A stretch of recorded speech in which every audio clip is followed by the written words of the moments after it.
right, brilliant. Well, it's absolutely wonderful to be here. Thank you so much, everyone, for coming to talk about a topic that has been my obsession over the last 8 months, digital power. So, this is Grumpy Cat. Grumpy Cat is a meme. Grumpy Cat is worth $76 million, reportedly. That sourpuss face is crackling with viral energy. This Christmas, for anyone who has young children, they might buy Grumpy Cat the game, Grumpy Cat cards. Grumpy Cat gets wheeled out on that luxurious red pillow to cinema openings and the opening of malls all over the world. The owner of Grumpy Cat, Tabitha Bunderson, gave up her job to become Grumpy Cat's full-time meme manager. Yes, that now exists. Around the world, there are meme managers who scrabble after and then own the rights to the memes and the virals that shoot across digital life. And Grumpy Cat is the most powerful of them all. This is John Never Die Jacobs. John Jacobs, originally British, mortgaged his house in order to buy a digital asteroid. He bought it in a game called Entropia Universe. It cost him about $100,000. He then sold mining rights on the asteroid. He developed, as you can see there, Club Never Die on the asteroid, which was a kind of mixture of a casino, a mixture of a kind of zoo as well, where kind of rare animals in Entropia Universe would get taken for people to show. He started to sell mining rights on the asteroid and actual moneyed tickets for people to go to the zoo. He actually got married himself in Club Never Die at the same time that he got married in the real world, and sold the asteroid several years later for a really, really hefty profit. That's John Jacobs there looking incredibly happy. This is Jem and Gina. Jem and Gina were best friends for 6 years, and this is the first time that they are ever meeting in real life. The BBC covered it. That Jem went through some very hard times. She went through a bereavement. She went through financial difficulties too. And one day she woke up, her front door opened, and there was a new washing machine in the front door that Gina had bought her. But this is the first time they've ever met in real life. Before this, they'd only known each other through Facebook. And this is a place that actually I visited. This is called the Haja Center, and it's in downtown Seoul in South Korea. And it's a place that has been established in order to try and treat what is now a raging public health crisis in South Korea, and this is the hikikomori. The hikikomori, Japanese for the withdrawn, are people that never leave their houses. They only live their lives online. They're usually somewhere aged between 20 and 35. They usually kind of withdrew from life sometime during school. It's inherently really difficult for us to know how many of them there are, but probably between 70 to 700,000 of them in Japan, 40 to 400,000 of them in South Korea. And it was this centre which was a centre set up in order to try and treat them and bring them back into society. Like, what on earth is going on? What on earth is happening? I mean, I think certainly for all the Reg readers in the room, I think probably for everybody, we can all feel the world changing around us. We can kind of all feel that this digital revolution is kind of reaching out and grabbing us from beyond the screen. I think it's amazing how the kind of identities that we hold, the relationships that we cherish, the things that we get up in the morning to do, the problems that we see in society, the way we go out and try and solve those problems, all those things, if you think about it, in your own lives on a daily basis seem to be changing around us. We've got people that are studying without picking up a book. We've got friends that are meeting without ever meeting face to face. The kind of fundamental things of, I think, of what it means to be human seem to be shifting around our heels. And power has been the way in which I've been trying to answer that question over the 8 months. So power, like simply put, the ability to make stuff happen in society, the ability to stop stuff happening in society, the ability to influence people, has been my way of trying to not sleepwalk through this revolution, to try to work out what on earth is happening, of course, not only to the technology, but to all of us as well. So over the last 8 months, I've been on a journey trying to track down how power is changing in the digital age. It's been quite a winding and strange route that I've taken. It's taken me everywhere from cyber squats in Berlin to intelligence agencies in the UK to Seoul, the most digital city of Earth, to the lion's den of Silicon Valley itself, digital activists in Kosovo and so on. And all of that has been trying to work out through the stories of the people and the ideas and the processes which seem to be changing power, what on earth is going on? What on earth is happening to society to mean that power is shifting, in some cases being transformed itself, in other cases moving from one person to another, in some cases being concentrated and hurtling into new, strange, unfamiliar centres of power, in other cases seemingly fragmented and dissipating and kind of hurtling in a million different directions all in one go. So what I thought I would do, and Joe is completely right, this is the first time I have spoken about this publicly here in the UK. So forgive me if this isn't as polished or as fluid as some of the talks which you're used to hearing. But what I thought I would do, and this is almost me trying to work out myself what on earth is going to be in this book at the end. I would, honestly it is, would be to try and take you through three different battlegrounds of power, three different places where I see power being fought over, where I see it being won, where I see it being lost, and where I see power itself being transformed. And I'll try and take you through three different stories and what they actually mean. And then as we hurtle ourselves into the question and answer, I'll know whether I need to delete entire chapters of my book as a result of the challenges and comments that you'll have. So, the first battleground, and I think this is predictable because obviously I come from a political think tank, is politics itself. Now, it seems on the surface that the digital world has been an enormous benefit for political parties. Look how Donald Trump has managed to capture the US presidential election via Twitter. You know, look at all that new amazing data which political parties have. It seems to be that the digital world has enormously benefited parties as they currently exist. I mean, on the one hand, you've got this new route by which politicians can speak directly to the public. They don't need to talk via the media anymore. 700,000 tweets sent at the last election. I thought this one would raise some heckles. This is the favourite swear words sent by politicians over the last general election. So even politicians, even professional communicators, even those that are trained specifically not to do that, still do that, you know, I think frayed, tired and stressed on the election trail. And, you know, I mean, I think we've seen, whether it's Twitter or Facebook or any of these sites, new digital political battlegrounds emerge. Politicians know they've got to be on there. They know they've got to win on there. They know this is an entirely new way in which they can reach their electorate and reach their constituents. And in doing so, I think it gives us a rawer and sometimes truer picture of those politicians themselves. And 700,000 kind of mini press releases, effectively, hurtling from them to us, the voters, over the last election. So, you know, brilliant for politicians, right? What an amazing new way of communicating with the public. And then, you know, there's also been a very, very kind of hidden and less visible way in which political parties have seemingly benefited. This is the cave. So the cave, ever since 2008, Barack Obama's great breakthrough was the use of data and analytics in election, and he created this idea of the cave, intentionally hived off, different from the rest of the campaign trail, less formally dressed, usually younger, more whoops, more high fives. The cave has now spread to every single sophisticated mainstream election campaign in the world. In almost every campaign in the world today, you will find Obama staffers from 2008 and 2012, usually on both sides of the competition. And what they've brought with them is the insight that they first developed then in 2008 and which they extended in 2012, which is not only let's gobble up all the data that we can and let's break every single voter down to a specific individual that we'll have scores for, normally the scores of their likelihood of them voting for the candidate and their likelihood to vote.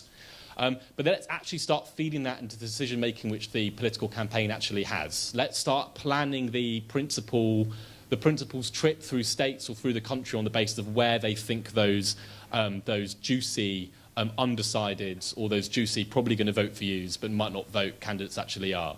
And, you know, we had the cave here in both in SAP election in 17 and in 15 as well. Within Labour, they had a separate room.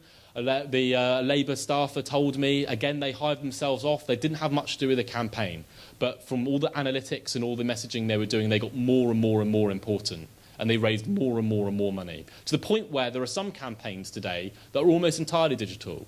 So the Leave.eu campaign, the Brexit campaign, reportedly spent 95% of its entire campaign funding on social media. But that's not what I think is actually happening at all. I think on the surface level, we can see that political parties are in a loving embrace with the digital world, but I think it really looks much more like a chokehold, because I think political parties are in fact being ripped apart. And the main way in which we can understand this happening is, does anyone recognise this man?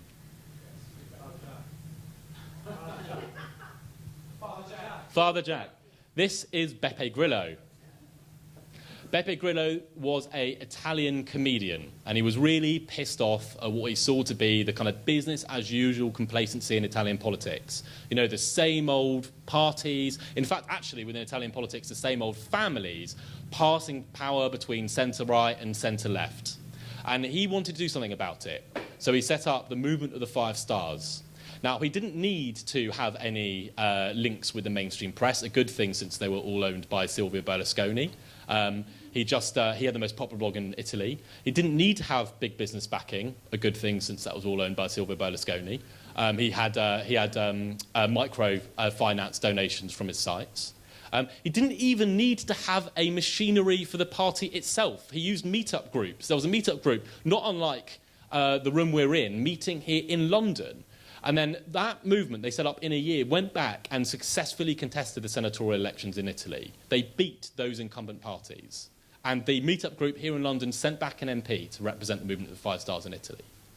Now, this says something, I think, tremendously important, not actually anything about Beppe Grillo's politics. Anyone who knows about the movement of 5 Stars will know that it became a bit of a disaster after that election victory. No, it says that it has never been easier than it is right now for people to jump in and formally contest political elections. The barriers to entry to set up a mainstream party are getting lower by the day. This is an absolute godsend for people that have been denied the mainstream forms of communication and organisation up to this point. So Beppe Grillo can do it, and around the world you can see that rash of political insurgencies opening up everywhere, where it's Podemos or whether it's Los Indignados or whether it's Alternative for Germany.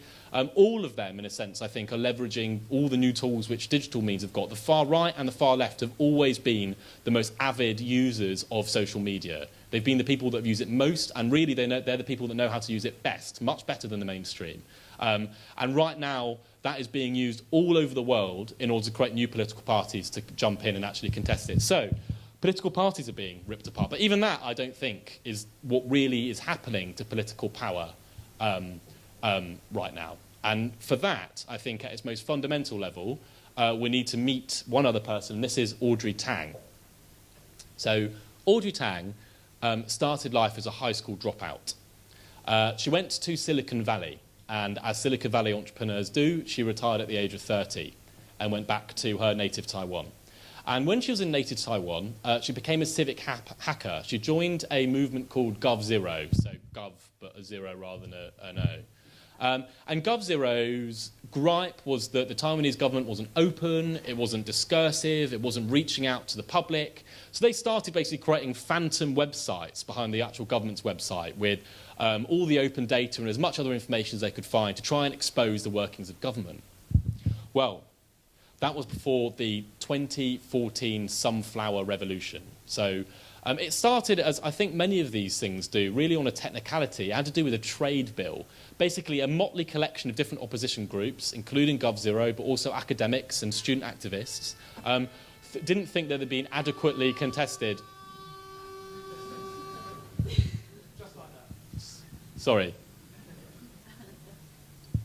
Didn't think they'd been adequately consulted on the trade bill going through. It had to do with trade with mainland China, a very hot and incendiary topic within Taiwanese politics anyway.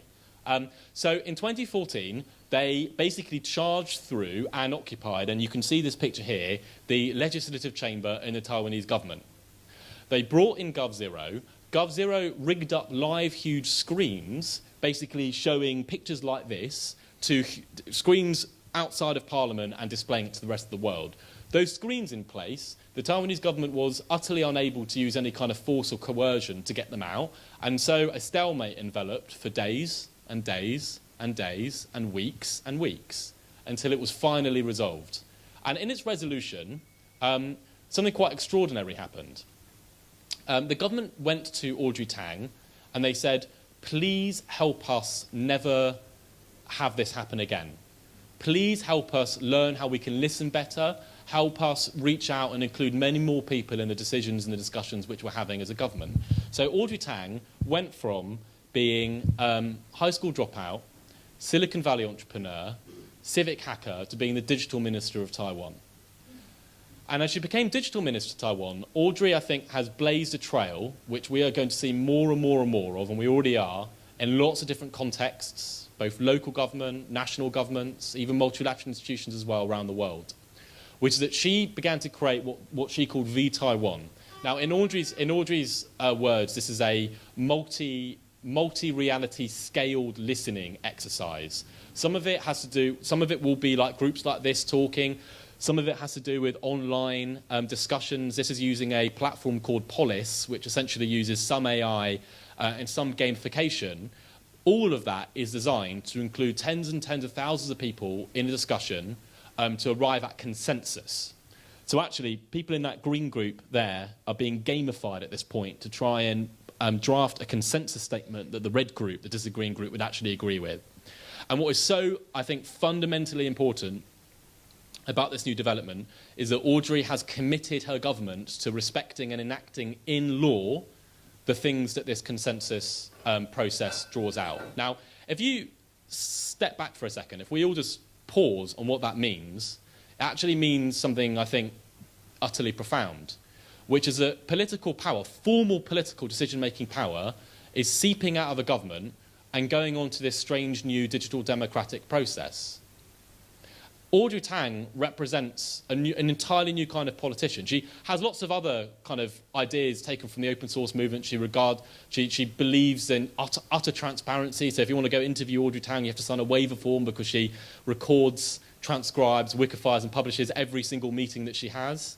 So there's all this new radicalism there. But she represents, I think, a new kind of politician that doesn't just want to change what government does, but wants to change what government actually is. That wants government to be something beyond a process that happens within a chamber made from delegated representatives. And I think in doing that, this is one of the first times that this promise of digital democracy is beginning to weave its tendrils and its influence over actual formal political power. Now, I think so many people can tell around the world that the essentially 19th century way in which politics happens isn't really fit for the digital age.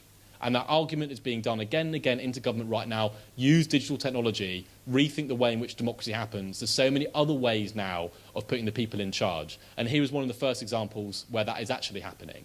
And I think it's going to be really difficult for politicians to actually resist and prevent this happening. I think that the call and the pressure will get greater and greater on them until I think digital democratic processes open up, even in the UK. Sooner or later, I think digital democratic processes open up. And I think political parties are already experimenting with that in the UK. So what does this mean for power? Well, I think this genuinely is a dissipation of power. I think this genuinely means that power is beginning to spin out from this centre, from this government, and beginning to rest in these strange new disaggregated processes that sit outside of it, these strange new digital democratic mechanisms. Even that, I don't think, is the end point of where we get with political power, though. And the kind of strangest and, in a sense, most worrying form of it that I came across was, in all my travels, was in Silicon Valley itself. This is the Seasteading Institute. Has anyone heard of the Seasteading Institute? You have? A couple? All right, Alex. So seasteading is, simply put, the ability to... I'm all right sitting down, by the way. Can people see me? Would you rather I stand up? I'm okay. All right, I'll stand up for a bit. The Seasteading Institute is the engineering task of building land on the ocean. Why do people want to build land on the ocean? They want to build land on the ocean because they want to create a startup culture for politics. So over there was this vernacular that really struck me, but was told to me time and time again, which was that politics is just a series of social algorithms. It's just a series of technologies, social technologies. And the problem, Carl, the problem is really obvious. We can't upgrade them. We can't reboot them. We can't go to version 2. We're locked in version 1. We're locked in agrarian algorithms.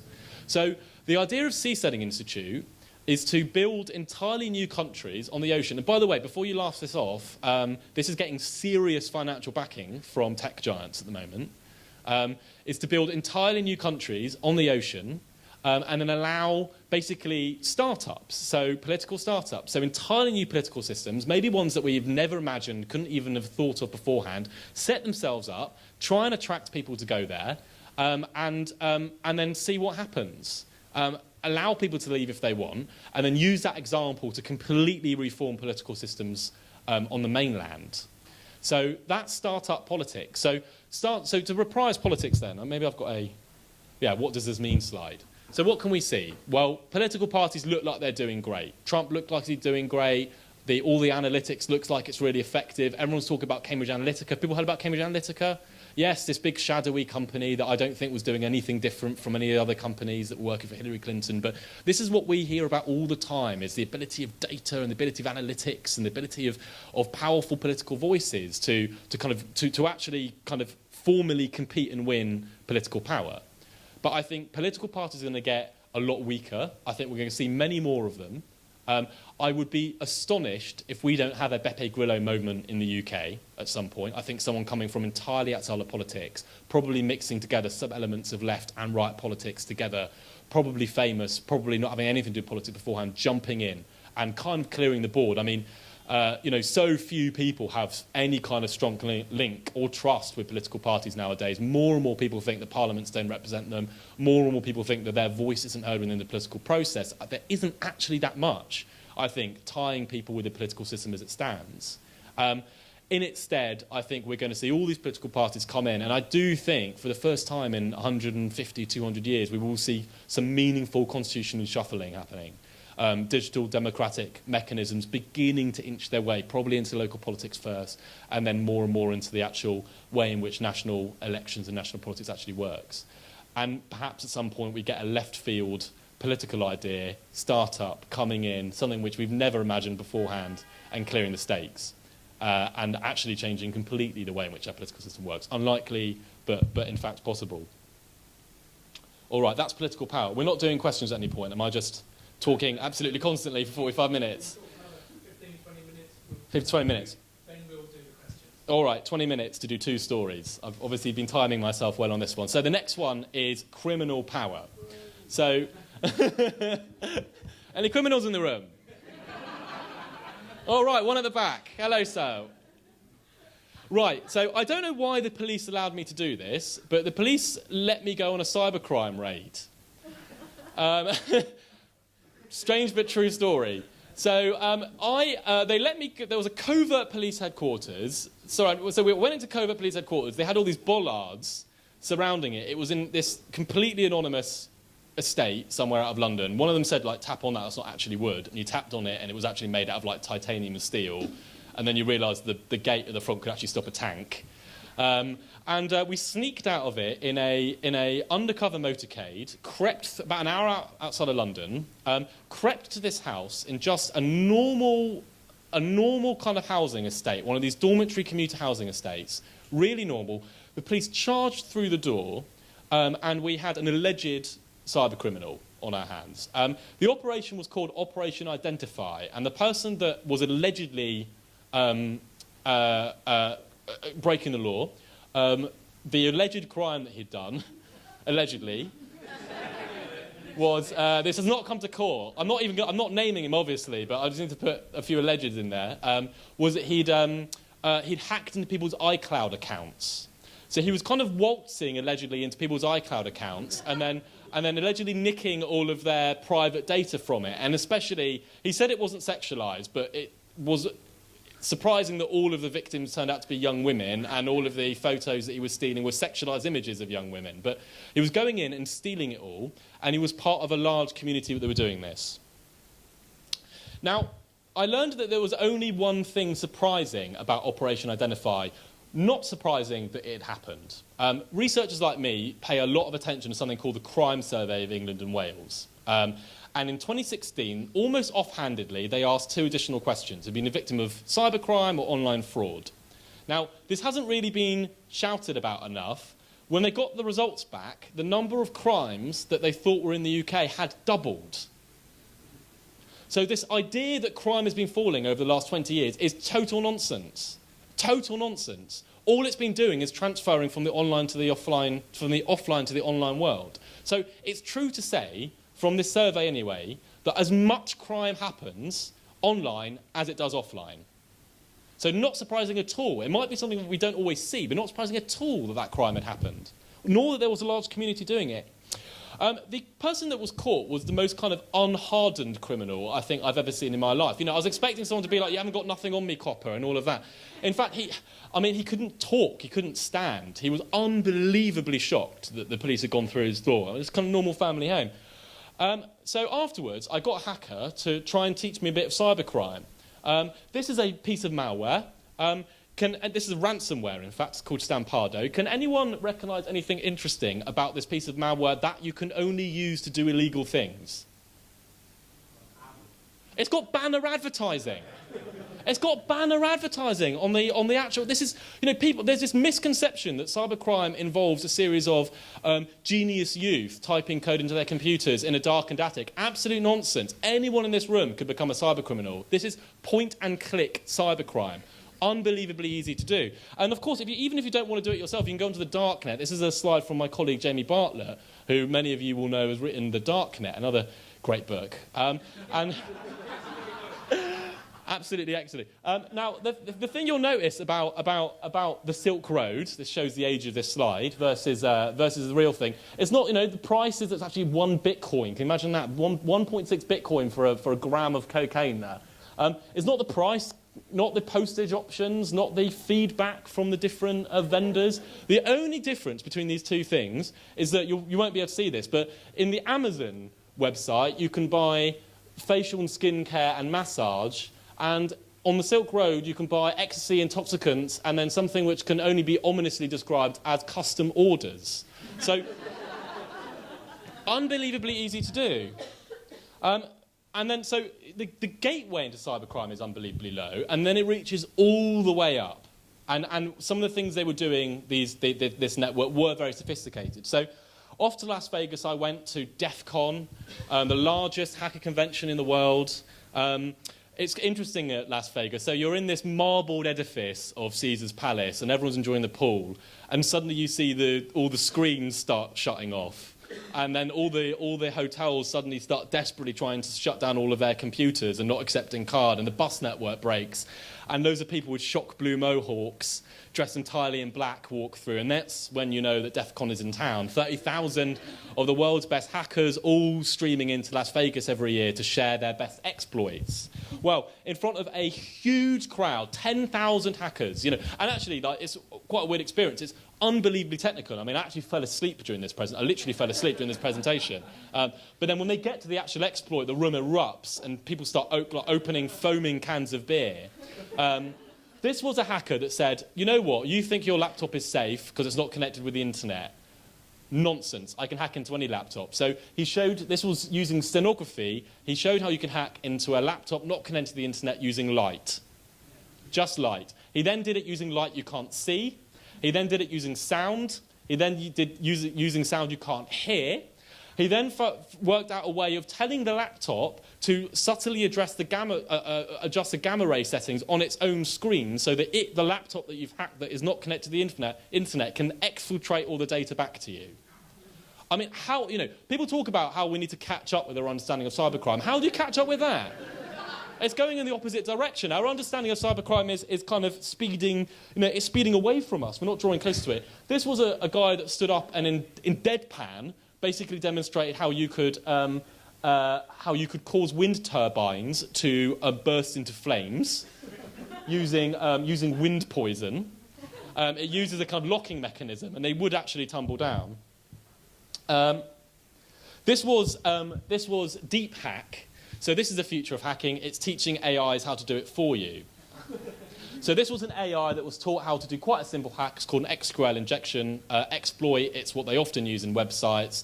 But the key thing here was that it wasn't a human being that had done this, an AI had done this. And speaking of hackers there, really clear was the future where you've actually got AIs dueling on both offense and defensive sides. So it stretches all the way up to the top. No, the only thing that was strange about Operation Identify, the only thing surprising about it, wasn't any of those things at all. It was that a person had actually been caught. Because we are living through an enforcement crisis when it comes to cybercrime. We can't do anything about it. We can't deal with it. The chance of doing cybercrime are practically nil. That's not my words. That was literally verbatim the words from a cybercrime police officer on the front lines. And the reason for that is simply, there are actually many reasons for that. The most important is that whilst crime now, thanks to the internet, like everything thanks to the internet, can so easily flow across borders, so easily move from one jurisdiction to another, law enforcement cannot. So law enforcement stops at the border. So even a simple attack on a school, suddenly local police forces around the country are having to basically be diplomats and use mutual legal assistance treaties to go and try and get the evidence elsewhere. And if you're in a jurisdiction which doesn't care about cybercrime and simply won't cooperate with law enforcement, then there is nothing that law enforcement can do. So we're having to go into a world now of, I think, justice without jurisdiction. How on earth do we try and enforce the law where we're never going to be dragging most of the cyber criminals into a courtroom? So I'm conscious I've got one whole story to do. And how long, Joe? Like 10 minutes? Well, profitably. It's down to these guys, you know, if they stop going like that. All right, well, the first time someone throws a bread roll at me, now get off! I'll be quick. I promise. The third one's quite straightforward. So, what's happening here to power? I think the nation state is being undermined. I think the capacity for a nation state to enforce the law, of course, that's what the political system does within its own borders, is becoming less and less relevant. I don't think the law is particularly relevant when it comes to cyber criminals. I think that the whole way in which policing is set up is now broken. I think we've lived through an enforcement crisis. We've lived through an epidemic in cybercrime. We often can't see it. Most people don't report it. Companies, God forbid, they'll never even dream of reporting this stuff to the police. And I think this puts us in a really, really scary position where basically we're seeing online vigilantism going up a lot. I interviewed some that were cyber vigilantes catching child sexual offenders online. And I think people are having to look after themselves. It is genuinely, I know this metaphor, the Wild West, is used too much when it comes to describing the internet, but I think of it in the Wild West in terms of you have to wear your own weapon on your hip and the law is very, very quiet on that. And I think it's actually undermining the power of the nation state and the power of political systems to actually be relevant to what is going on within their own territories. So that's politics and there's crime. Last one, very briefly, is media power. We'll see if you're cheering right at the end of this, Joe. So those scribes in their rusty coats and their squalid garrets wrote Thomas Carlyle in 1840. They are a new power. They can speak tongue to the nation, he said, and they are a greater power than they all. He was obviously pointing at this other form of power, which sits outside of the power of government, outside the power of politics, the people with the power to paint our window into society. Now, you'd think, much in the same way as political parties, this has been an absolute, boon, a golden age for journalists. Most journalists would say that they've never had more readers. There's never been more eyeballs on their content. There's never been easier ways of getting their stories out to people. And that usually is true. It's really true to say that there never have been more eyeballs on there. But the business model is seriously, seriously broken now. The revenue going into newspapers has dropped off a cliff. I think that newspapers and I'm conscious as an editor of one about 6 foot away from me. So we'll see whether this story hangs true. But I think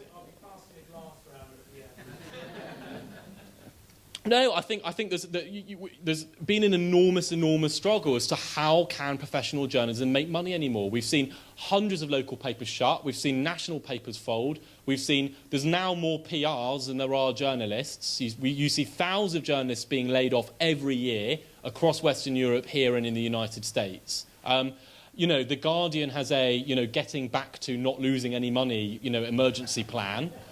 And a lot of newspapers would have gone bust if they weren't dipping into one kitty or another, either a rich owner or a trust, in the case of The Guardian, in order to keep them going. The reason for this is actually quite technical and complicated. It's to do with the rise, I think, at least partly, of programmatic advertising, and of course the rise of the social media giants. Now, 85% of all new ad money flows into the coffers of just two companies, Facebook and Google. Now, I think that is the monopoly. I don't think the monopoly is necessarily around search or the services we use. I think the monopoly, the worrying one, is around the actual advertising industry. Not something that most of us care about on a day-to-day basis, but the people that work for the news outlets really do care about it. Not only have Google and Facebook caused an enormous supply of new advertising inventory, which tends to have pushed the price down of advertising, but also they've made the market themselves. So kind of publishers are in this pretty enfeebled position, sorry Joe, of having to, it seems, it's having to both sell to the companies that they're also competing against. In some cases, I mean, I'm having to generalise, and this is much more about online news than is than anything else. Now, certainly not the Register. No. Certainly not the Register, but lots, it is inevitable that if money gets squeezed, journalism will change. And if you get editors of newspapers drunk, and you promise not to quote them on the record, as I've done, you'll hear about all the things that journalists don't normally talk about, which they're having to do now in order to try and fight themselves on top of this ferocious digital melee, all of which is competing for those eyeballs. Eyeballs that are, of course, paying less and less. They'll do something called re-nosing stories, the same story with a different headline, a different picture. So I'll quote you, there are some people in this industry whose entire job it is to cut and paste. That is taking things out of the news wires, pasting it into their articles, sending it off. They will sometimes take a quote, sometimes take entire stories from other outlets and run it as their own too. All of this journalism, as I guess it's generally called, and very understandable reaction, having to ramp up more and more content. We can't get on the road, the editor said to me. We can't get out there. We're locked to our desks. We have to write 10 times more stories than we did before any of this happened. So the only person during my travels which I found that was making any money, I found here in Pristina in Kosovo. The man's name was Drillon, and Drillon was a fake news merchant. It was quite hard, as you can imagine, to meet him. His first question was, do you work for Facebook? And he wasn't joking. But after we got talking, Drillon told me about how he kind of took me on this. It was like he was a vineyard owner taking me on a kind of proud tour of his digital estates. He took me through all these Facebook groups. He said, I've bought that one for €2,000. Oh, this one I built myself. He was very proud of that one. He had probably about a stable of a dozen different Facebook groups, with huge numbers of likes, 100,000, 250,000 likes. And he employed about a dozen people to basically just steal and send content. Now, when I got into an argument with him about this, because at the end of it, I wanted to challenge him. I said, do you understand how poisonous fake news is seen to be in the West? Do you understand how much it is seen to be degrading our political discussion and debate? And he said, it's not about the content. He said, it's never about the content. It's nonsense. I don't read anything that's on there. All we do is recycle stuff that other people click on. And when you have both the truth and lies to draw on, actually most of the time people click on lies. Because it's very, very hard to compete with Pope backs Trump. The lies have always got more to play with than the truth, unfortunately. He says there was anywhere between 300 to 400 people across Kosovo, Albania, Macedonia doing this. It was all a business mindset for him. It was 23. I actually quite admired him in a weird way. He was making far more money, about €1,000 a day, than he could doing anything else. It was all investment and risk and reward. It was always moving around Facebook's attempts to try and shut him down, always changing up his game. At the end of it, I realised he was wearing Armani shades and a Rolex watch. And he got up and winked at me and said, the coffee's on me. So right, 5 minutes, I promise. Sorry, I had no idea how long this was going to last for. So, Drill On, in a sense, represents like the anti-journalist. You know, someone where, you know, truth is irrelevant, content is dead, we don't care about the author, clicks are king. Which is unfortunately the forces which lots of very, very good and well-meaning journalists are having to themselves fight against. It's exactly the same. Oh, one last story about Drill On. He clicked on one of the links that he was sending and went to one of his websites. And just like any normal news outlet, he used Google AdSense to monetize advertising. And all the Kosovans burst into laughter. And I said, why? And he showed me, and on the website, guess who was advertising? He said, look who's paying us money today. And it was Facebook themselves advertising back. So you know, Drill On is the anti-journalist. And then I wanted to end on a brighter note. Yeah. So here's well, it doesn't actually begin on a brighter note, unfortunately. It begins on a great tragedy. So this is MH17. You remember that MH17 was shot down on the 17th of July 2014, killing 289 passengers, 15 crew. Shot down somewhere over eastern Ukraine. Yeah, this isn't ending on a lighter note at all, sorry. This is a few days after the shooting down of MH17. The Russian military held a press conference, amply covered by Russia Today, Sputnik, and other Russian news outlets. And here they basically said, look, we've seen in our radar coverage there was a Ukrainian jet rapidly ascending towards the plane shortly before it was shut down. We call on the Ukrainian government to offer clarification as to what on earth that jet was doing near that plane and what was it doing moving towards it.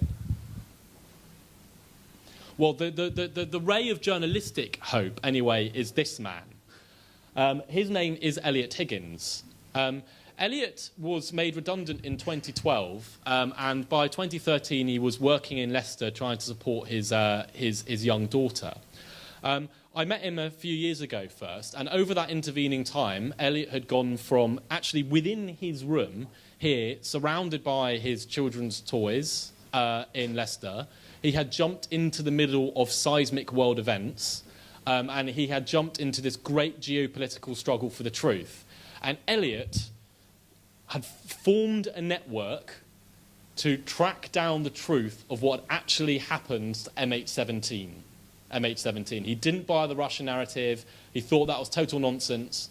He wanted to find out what happened. So the Bellingcat Investigation Network began to, and this was tedious, gritty, time-consuming, obsessive stuff. I cannot tell you actually how boring this must have been to actually do. They combed through hundreds and hundreds and hundreds of hours of YouTube footage, tweets, photos, and they began to piece together the movements of what they call the buck launcher. So their hypothesis was that something called a buck launcher, which you can see there, had actually shot down MH17. They found pictures of its kind of snub-nosed rear poking out from buildings. They had pictures of it. It was quite an oddity. So people had taken pictures of it as it was driving down the road. They'd pictured it on satellite in convoy. All of this freely available on social media. All of this stuff that anybody could get. And they began to geolocate and time each of these images. And I'm telling you, this is so tedious. They used shadows in order to geolocate the images, in order to time the images. And they would kind of, one man spent 2 days virtually travelling down a road until he saw the same configurations of trees and wires and buildings as was in the image. So then he knew where it was. So they began to piece together basically their own kind of dossier on the movements of the buck launcher on that fateful day, the day that MH17 had been shot down. They saw it travelling eastwards through eastern Ukraine. They saw it travelling into a field. They saw it then, and this was the kind of thing that really, I think, sparked the investigation. They then saw it travelling away shortly after the shooting down with a missile missing. So, they thought they were onto something. Sometime later, they even found ways of identifying the buck launcher. They began to kind of get into this online war with various people trying to debunk their thesis. So they actually invented a buck identification technique. Now, their buck had lots of its identifiers kind of painted over So it was quite hard to know, and there's quite a lot of bucks racing around that part of the world, apparently. So they noticed that the rubber skirting on the buck it's quite poorly designed. So it tends to kind of bump and dent as it drives around. And they noticed this was different on each and every single buck. So they then managed to work out a way of tracing the rubber skirting to create a signature for each buck. Believe it or not. And their buck, the offending buck, had a rip in its rubber skirting. So that tiny rip was what they were using in order to tell one buck from the next buck. And then finally they came across this photo. You can see a kind of wisp of smoke ascending from the field where they suspected the buck launcher was. I won't bother with that. I'll end this. It's never been concluded, Elliot told me yesterday, but they handed over all their evidence to the Joint Investigation Team, which is the multinational task force aimed at tracking down and then possibly prosecuting the offenders. They, in fact, actually didn't stop here. They then, when they found out they found out what buck it was. They then found whose buck it was. They traced it to the 52nd Air Defence Brigade of the Russian military. Those soldiers, much like everyone else, love taking selfies. So they spent over a year and a half piecing together 200 social media accounts and then handing all of that over as well. So I mean names, places of birth, places of habitation to the Joint Investigation Team. Hard to know what the Joint Investigation Team did with it, although their conclusion ended up being weirdly same as Elliot's in terms of how they thought it actually happened. And many of the same images that Elliot found had appeared in it. So what happened, very briefly, media power seems to be dissipating. The Fourth Estate, I think, seems to be under extreme pressure. The ray of light is that all these new kinds of people can somehow do a weird new form of journalism as well.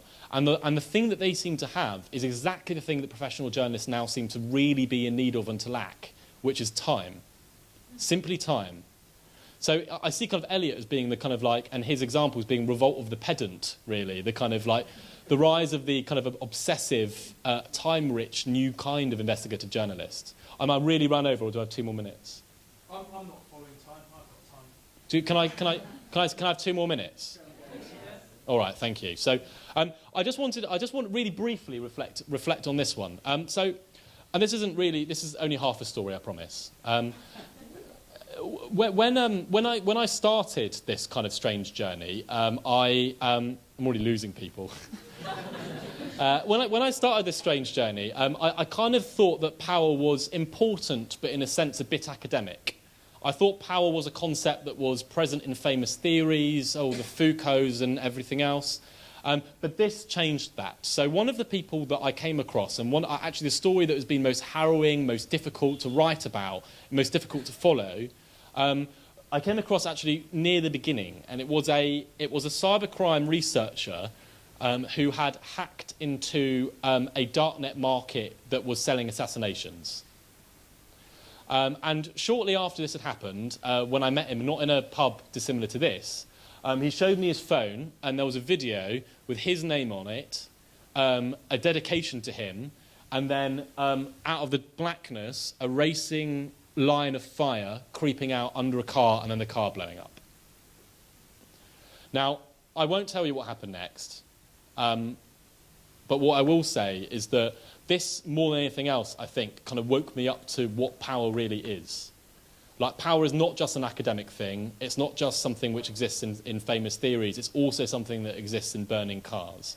And that's, I suppose, what I've endeavoured to actually find out. What the burning cars of the digital revolution. Because power really, really, really does matter to all of us. It really does matter to our lives. It really does shape them. And it can be utterly terrifying. It can be a really, really scary thing as it is manifest, because power ultimately is the power over life and death, over living a good life or not. So that was way over time. I'm so sorry I took so long, but I'm really happy that for all of your attention. Thanks so much for giving it to me over the next.